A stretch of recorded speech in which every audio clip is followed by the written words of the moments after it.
Sorry, Mr. Speaker. Every time I meet with a Liberal, I have to check for my wallet. This guy's garage. Like and subscribe. Oral questions. Questions orales. L'honorable The Honourable Member. Thornhill. $100 million Liberal scandal has paralyzed Parliament for a week. Mr. Speaker, you yourself ruled that the NDP Liberals have violated a House order to turn over evidence to the police for a criminal investigation into their corruption. They are defying your ruling, and they have grinded this place to a halt. The auditor said that there's $400 million tax dollars and 186 conflicts of interest in questions. Canadians can get accountability today if they hand over the documents to the police. So what's in those documents, and how bad is it? Exactly. The Honourable Minister of Justice and Attorney General. Mr. Speaker, I want to start by noting the events in Vancouver yesterday at a protest. We unequivocally condemn those events and those actions. It is absolutely unacceptable to burn the Canadian flag and to chant "Death to Canada." It is also unacceptable to deny and celebrate the events of October 7th and to champion the acts of a terrorist group. Thank you, Mr. Speaker.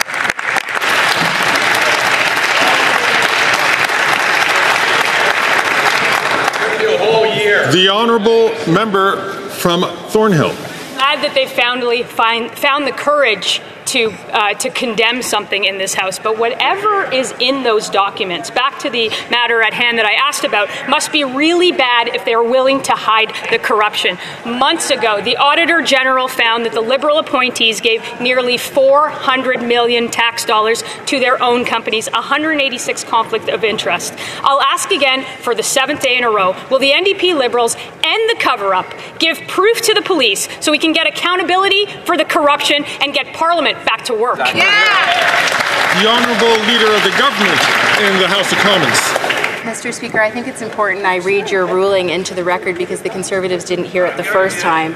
The Chair, that's you, Mr. Speaker, is of the view that it would be valuable to afford an opportunity for the concerns expressed by the RCMP as well as by the Auditor General to be addressed fully, and I would hope for a mutually satisfactory solution to be arrived at.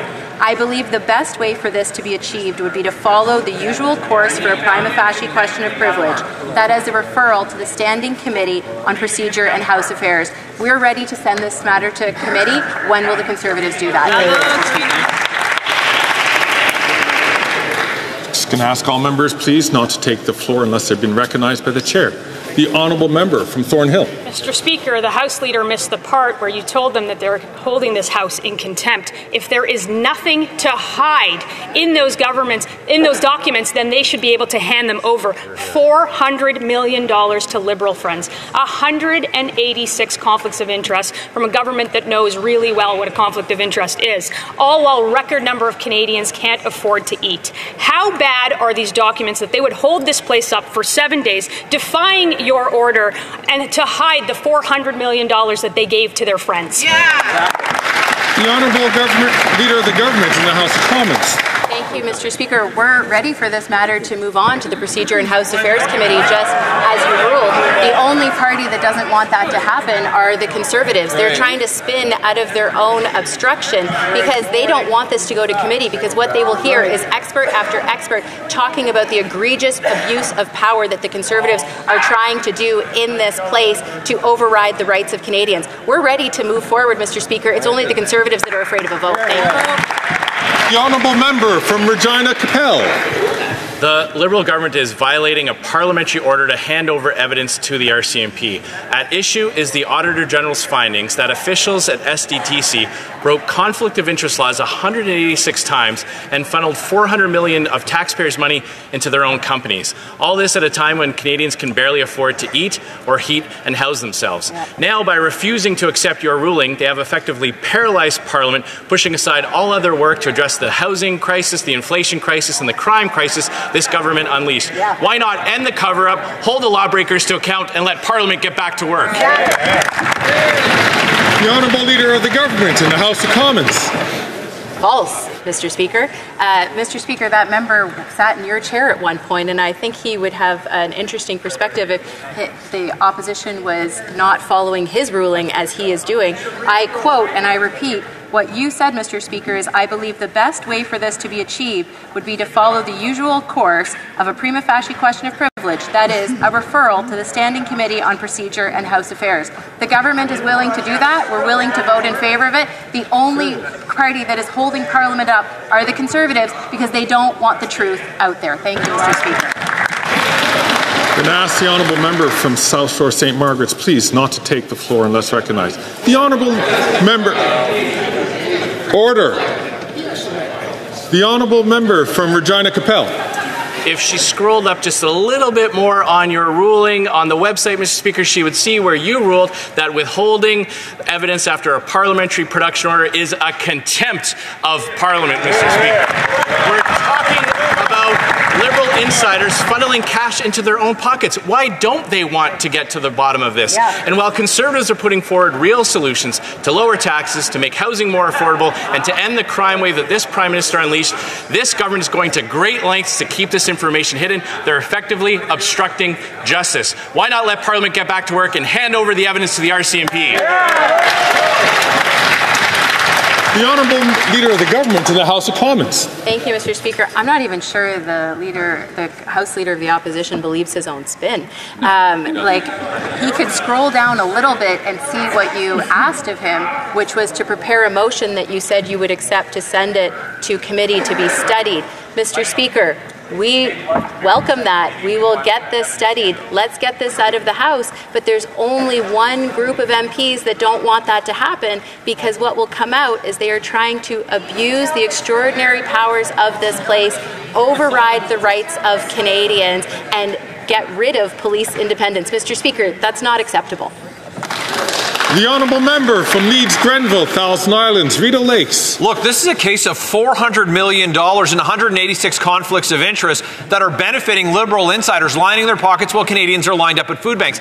The response from the government to a parliamentary order to produce the documents is, first of all, to break the order so that they can bury it at committee, while Conservatives want to make sure that this corruption, this scandal, sees the full daylight that it's deserved, and a referral to Canada's Royal Canadian Mounted Police so they can decide to take a criminal investigation. Oh wait, we've learned that they are already investigating the latest corruption with these Liberals. Will they turn over the documents today? The Honourable Leader of the Government in the House of Commons.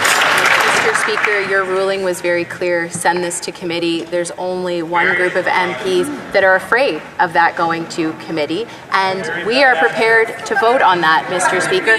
Let's send it to committee. Let's have that debate. The only group of MPs that are obstructing their own obstruction, because they don't actually want to help Canadians. All they want to do is serve themselves and their own partisan interests. Mr. Speaker, let's get this out of the House. Let's get it to committee so that we can get back to the important work of serving Canadians. Thank you, Mr. Speaker.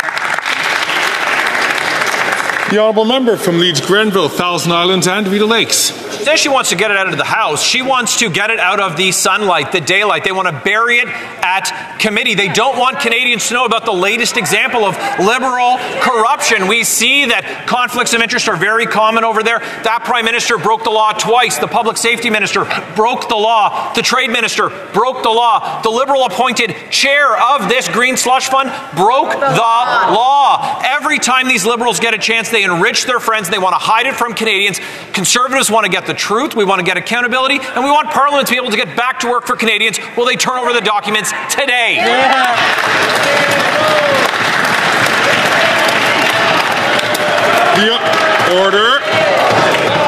Order. The honourable member from the Honourable Minister of Innovation. Thank you very much, Mr. Speaker. We already have the bloc, but now we learn we have the blocker-in-chief, the Conservative, Mr. Speaker. How ridiculous for Canadians watching at home. They are blocking their own motion, Mr. Speaker. Can you imagine that? The Conservative are blocking their own motion. Mr. Speaker, we know the Conservative know how to count to 6, so let me explain to them. There's not been one report. There's not been 2 reports. There's not been 3 reports. There's been 4 independent reports, Mr. Speaker, to go to the bottom of this, Mr. Speaker. We got to the bottom of this. Let's get back to work and then expect better from all of us. The honourable member from South Shore, St. Margaret's. There is so much Liberal corruption that they're covering up their cover-up of the $400 million corruption of the Liberal Green Slush Fund. The Speaker ruled that the NDP Liberals violated a House order to turn the Green Slush Fund documents over to the RCMP for investigation. How much worse is the corruption that the NDP Liberals are refusing to respect the order of the Speaker, pushing aside all the work of doubling the housing costs that the Liberals have done, inflation and crime? We can get back to the businesses at this House if the NDP Liberals just end the cover-up and turn the documents over to the RCMP. Why won't they? The Honourable Leader of the Government in the House of Commons. Mr. Speaker, if we're going to be mansplained to, they could at least try and get it right. But the fact of the matter is that you ruled very clearly that this matter should go to the House committee. If the members opposite would like to read your full ruling, they can go do that, or I can table it in the House for them to read. But I would encourage them to not just cherry pick parts of your ruling, but to actually follow it as opposed to what they're doing. We're happy for this matter to move on, for it to go to committee, for it to be studied. It's only the Conservatives that are holding this place up. Thank you, Mr. Speaker. Honourable Member from South Shore, St. Margaret's. Sorry, Mr. Speaker. Every time I meet with a Liberal, I have to check for my wallet. And they just took $400 million of taxpayer money and funneled it to Liberals in the Green Slush Fund. Why are they ignoring an order of this House? Why are they preventing us from getting to the business of the House, since they won't turn over the documents to the RCMP? If the Prime Minister won't end the cover-up, will at least call a carbon tax election so Canadians can get the Green Slush Fund money back? The Honourable Minister of Justice and Attorney General. Mr. Speaker, every time I meet a Conservative, I have to search for some semblance of reason. When we talk about what's going on here, let's think about why your ruling said send it back to the committees, Mr. Speaker. Your ruling said that because this has never been done. Because you know what happens normally when you ask for documents in your law enforcement? You go to a court of law. You don't go into a partisan arena such as the House of Commons, because a court of law, a judge, weighs things called charter interests, like your expectation of privacy, like your right to be free from unreasonable search and seizure. Those are important considerations. We will stand by them every time.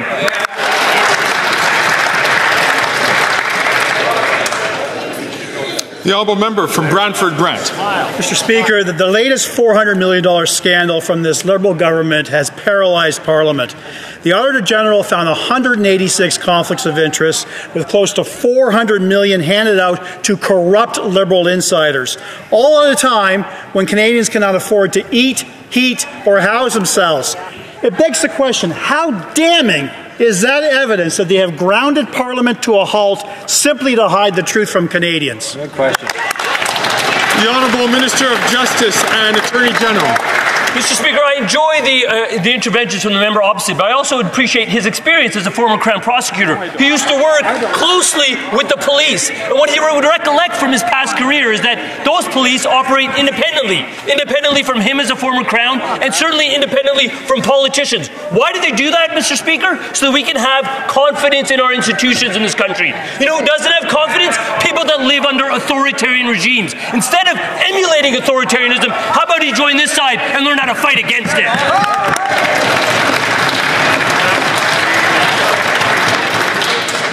Colleagues, please. And ask the Honourable Member from Wellington Halton Hills please not to raise his voice when he is not recognised by the Chair. The Honourable Member. The Honourable Member from Brantford Brant. Mr. Speaker, you ruled that the NDP Liberals violated a House order by withholding evidence regarding their $400 million scandal, effectively obstructing justice, to which the Minister of Justice should be aware of. Their refusal to respect your ruling has paralysed Parliament, pushing aside all our work to address the doubling of housing costs, food inflation, and the rise in crime and chaos. The time to end the cover-up is now. When will they hand over the documents so that we can get accountability for corruption and get Parliament back to work? The Honourable Leader of the Government in the House of Commons. Mr. Speaker, your ruling was clear to send this matter to committee for further study. The Conservatives don't like that because they'll hear from experts like the former law clerk who says, in my humble opinion, it is an abuse of the powers for this House to use its power to demand and get documents from the government in order to transfer them to a third party that wouldn't otherwise receive them, or to compel the government to give documents to a third party. Mr. Speaker, expert after expert will tell them this is wrong. We are here to stand up for the rights of Canadians every single day. Thank you, Mr.